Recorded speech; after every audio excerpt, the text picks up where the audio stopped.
Welcome back to the Cave of Wonders, Dreamwalkers. I am your Sith Lord Callous for Lord Callous TV.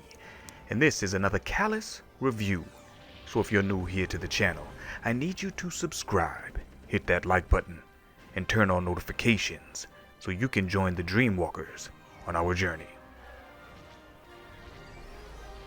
Today I want to talk to you all about Star Wars Squadrons. I finished the campaign, I've played a number of PvP matches, and all in all this is a good game. It's not perfect, but it's solid.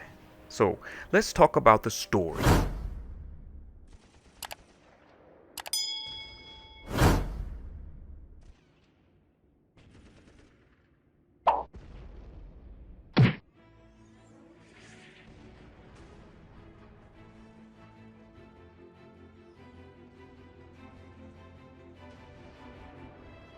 The story takes place after Return of the Jedi with the destruction of the second Death Star.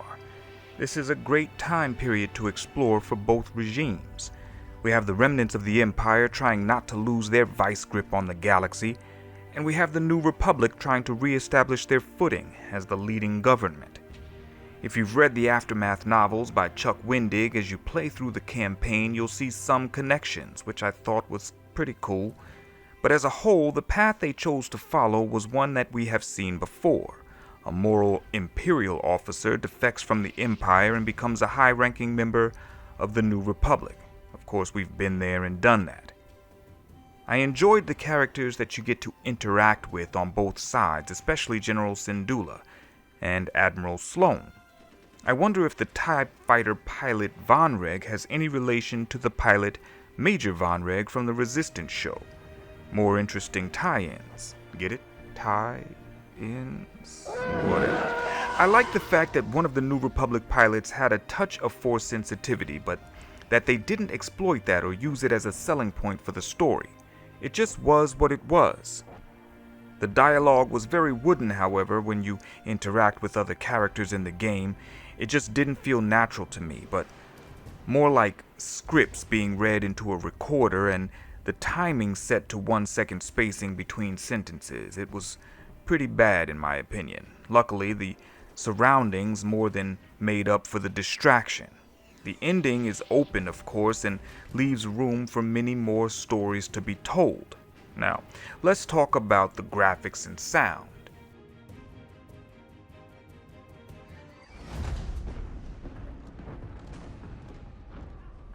Captain James. Everything ready, Lieutenant Carroll. Squadron's on their way. They're excited to fulfill Lord Vader's command. And you? No qualms hunting down refugees from a world we destroyed? During the Iskalon uprising, you taught me to ignore propaganda. They're traitors, not refugees, and will be dealt with accordingly. I've prepped our usual Sigma 9 loadout. No. Only standard ties today. Flying old school, sir. This might be a real challenge after all.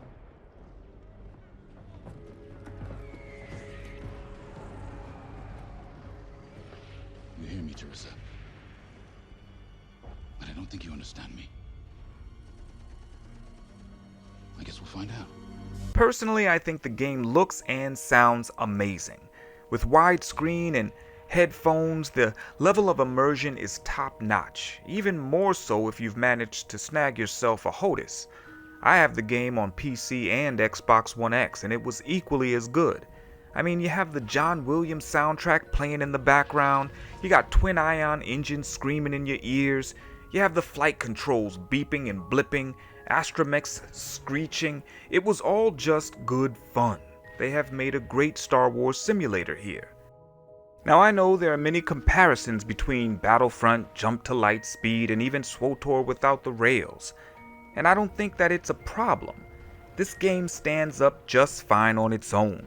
It looks great when you're in space or when you're grounded. They've done a great job with the attention to detail when you're in the cockpit of whichever fighter or standing in the hangar or briefing room. You have some very basic cockpit setups and others with all the bells and whistles. It just looks good all the way around. My one complaint is the finger cracking animation that plays every single damn time you climb in the cockpit on either side. And towards the end of the campaign, There were a few graphic glitches happening with Harrison Dula's Leku. The mouths are also sometimes off with their animations, but otherwise the game looks and sounds great. Now, let's talk about the multiplayer aspect.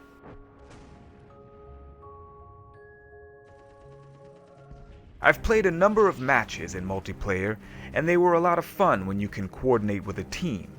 The customizations are cool but limited, with nothing truly wowing or amazing being offered just yet. I do like the fact that the cross-platform play is good to go from the install and not something that we have to wait to be integrated later on.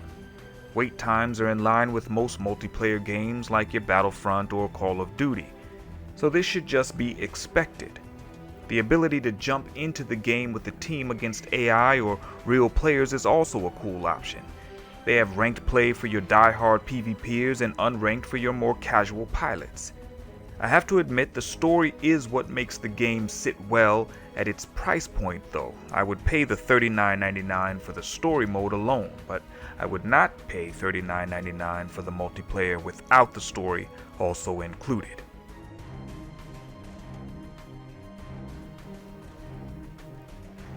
With all that said, I think this is a solid game, sitting well at about an 8 out of 10. The replayability is low for me on the story mode though, and if there truly isn't any plan for DLC, I might have to move that score to a 7.5. But don't be discouraged, this is a good Star Wars game that will absolutely transport you into the Star Wars universe. But you guys let me know your thoughts in the comments. Are you enjoying Star Wars Squadrons? Or have you decided to pass on this fighter simulator? Remember, if you're new here to the channel, subscribe and hit that like button. Then check out my Lore and Legend series where I dive into Star Wars stories from the past. Listen, I do what I love. I hope you love what I do. This has been a Callous Review. Until next time.